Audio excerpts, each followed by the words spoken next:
Kitab Yosua.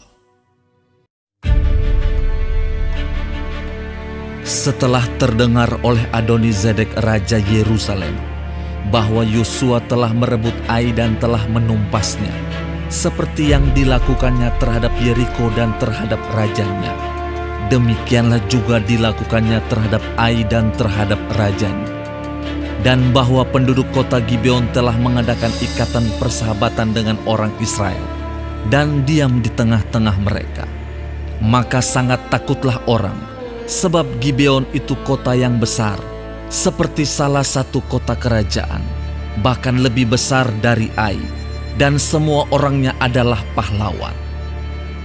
Sebab itu Adoni-Zedek, Raja Yerusalem, menyuruh orang kepada Hoham, Raja Hebron, kepada Piream, Raja Yarmut, kepada Yafia, Raja Lakis, dan kepada Debir, Raja Eglon, mengatakan, "Datanglah kepadaku dan bantulah aku, supaya kita menggempur Gibeon, karena telah mengadakan ikatan persahabatan dengan Yosua dan orang Israel." Lalu kelima raja orang Amori itu berkumpul dan bergerak maju. Raja Yerusalem, Raja Hebron, Raja Yarmut, Raja Lakis, dan Raja Eglon. Mereka beserta seluruh tentara mereka. Mereka berkemah mengepung Gibeon dan berperang melawannya. Lalu orang-orang Gibeon itu menyuruh orang kepada Yosua ke tempat perkemahan di Gilgal, mengatakan, "Jangan menarik tanganmu daripada hamba-hambamu ini. Datanglah dengan segera kepada kami. Lepaskanlah kami dan bantulah kami. Sebab semua raja orang Amori yang diam di pegunungan telah bergabung melawan kami." Lalu Yosua bergerak maju dari Gilgal. Dia dan seluruh tentara yang bersama-sama dengan dia, semuanya pahlawan yang gagah perkasa. Berfirmanlah Tuhan kepada Yosua, "Janganlah takut kepada mereka, sebab aku menyerahkan mereka kepadamu. Tidak seorang pun dari mereka yang akan dapat bertahan menghadapi engkau." Lalu Yosua menyerang mereka dengan tiba-tiba setelah semalam-malaman bergerak maju dari Gilgal. Dan Tuhan mengacaukan mereka di depan orang Israel, sehingga Yosua menimbulkan kekalahan yang besar di antara mereka dekat Gibeon, mengejar mereka ke arah pendakian Bet Horon dan memukul mereka mundur sampai dekat Azeka dan Makeda. Sedang mereka melarikan diri di depan orang Israel dan baru di lereng Bet Horon, maka Tuhan melempari mereka dengan batu-batu besar dari langit sampai ke Azeka, sehingga mereka mati. Yang mati kena hujan batu itu ada lebih banyak dari yang dibunuh oleh orang Israel dengan pedang. Lalu Yosua berbicara kepada Tuhan pada hari Tuhan menyerahkan orang Amori itu kepada orang Israel. Ia berkata di hadapan orang Israel, "Matahari, berhentilah di atas Gibeon, dan engkau bulan di atas lembah Ayalon." Maka berhentilah matahari, dan bulan pun tidak bergerak, sampai bangsa itu membalaskan dendamnya kepada musuhnya. Bukankah hal itu telah tertulis dalam kitab orang jujur? Matahari tidak bergerak di tengah langit, dan lambat-lambat terbenam kira-kira sehari penuh. Belum pernah ada hari seperti itu, baik dahulu maupun kemudian, bahwa Tuhan mendengarkan permohonan seorang manusia secara demikian. Sebab yang berperang untuk orang Israel ialah Tuhan. Kemudian Yosua dan seluruh orang Israel yang menyertainya pulang kembali ke tempat perkemahan di Gilgal. Kelima raja itu melarikan diri dan bersembunyi di dalam gua di Makeda. Kepada Yosua dikabarkan demikian, Kelima raja itu telah ditemukan bersembunyi di dalam gua di Makeda. Lalu berkatalah Yosua, "Gulingkanlah batu-batu yang besar ke mulut gua itu, dan tempatkanlah di sana orang untuk menjaga mereka. Tetapi kamu Janganlah kamu berhenti. Kejarlah musuhmu dan hantamlah barisan belakangnya. Janganlah biarkan mereka masuk ke dalam kota-kota mereka, sebab Tuhan Allahmu menyerahkan mereka kepadamu. Setelah Yosua dan orang Israel selesai menimbulkan kekalahan yang besar sekali di antara mereka, sampai mereka dihancurkan sama sekali, beberapa orang dari mereka dapat lolos dan masuk ke kota-kota yang diperkuat.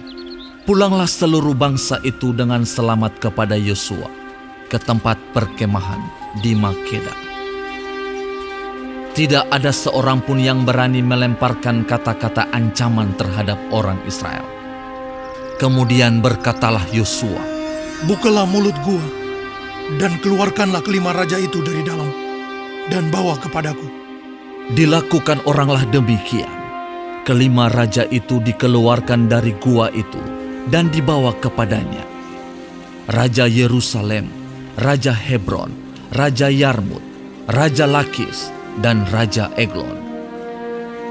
Setelah raja-raja itu dikeluarkan dan dibawa kepada Yosua, maka Yosua pun memanggil semua orang Israel berkumpul dan berkata kepada para panglima tentara yang ikut berperang bersama-sama dengan dia, Marilah dekat, taruhlah kakimu ke atas tengkuk raja-raja ini.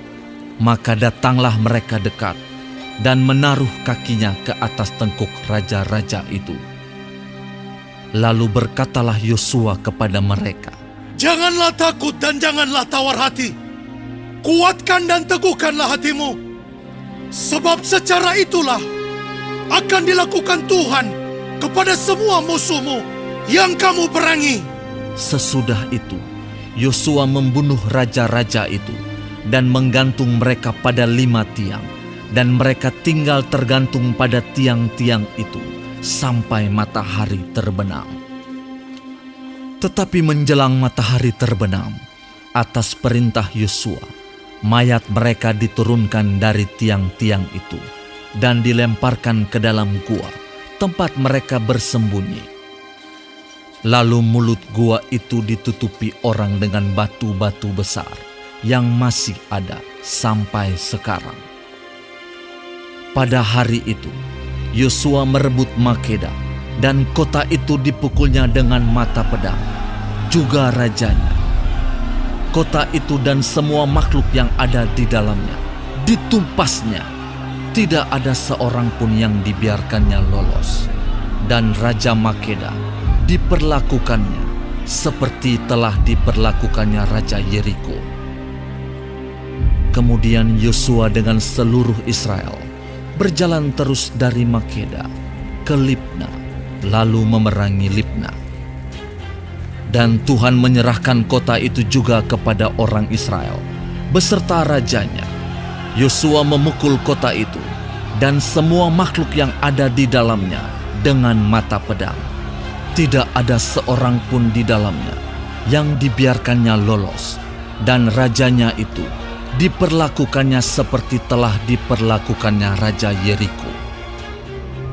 Kemudian Yosua dengan seluruh Israel berjalan terus dari Libna ke Lakis, lalu berkemah mengepung kota itu dan berperang melawannya. Dan Tuhan menyerahkan Lakis kepada orang Israel. Yosua merebut kota itu pada hari yang kedua.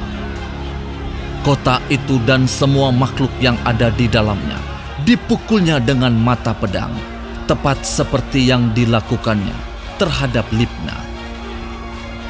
Lalu Horam, Raja Gezer, maju untuk membantu Lakis, tetapi Yosua menewaskan dia dan rakyatnya, sehingga tidak ada seorang pun padanya yang dibiarkannya lolos. Kemudian Yosua dengan seluruh Israel berjalan terus dari Lakis ke Eglon, lalu mereka berkemah mengepung kota itu dan berperang melawannya. Kota itu direbut mereka pada hari itu juga dan dipukul dengan mata pedang. Semua makhluk yang ada di dalamnya ditumpasnya pada hari itu, tepat seperti yang dilakukan terhadap Lakis. Kemudian Yosua dengan seluruh Israel bergerak maju dari Eglon ke Hebron, lalu berperang melawannya. Negeri itu direbut mereka dan dipukul dengan mata pedang, juga rajanya dan segala kotanya dan semua makhluk yang ada di dalamnya.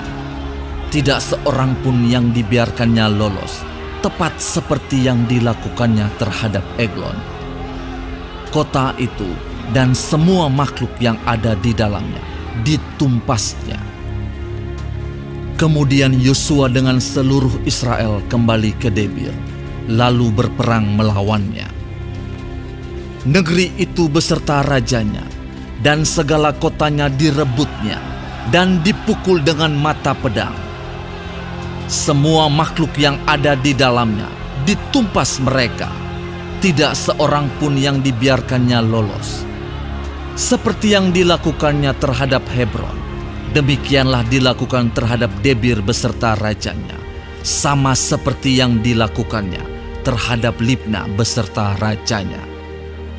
Demikianlah Yosua mengalahkan seluruh negeri itu, pegunungan, tanah Negeb, daerah bukit dan lereng gunung, beserta semua raja mereka. Tidak seorang pun yang dibiarkannya lolos, tetapi ditumpasnya semua yang bernafas, seperti yang diperintahkan Tuhan, Allah Israel. Yosua menewaskan mereka dari Kades Barnea sampai Gaza, juga seluruh tanah Goshen sampai Gibeon. Semua raja ini dan negeri mereka telah dikalahkan Yosua sekaligus, sebab yang berperang untuk orang Israel ialah Tuhan Allah Israel. Kemudian Yosua dengan seluruh Israel pulang kembali ke tempat perkemahan di Gilgal.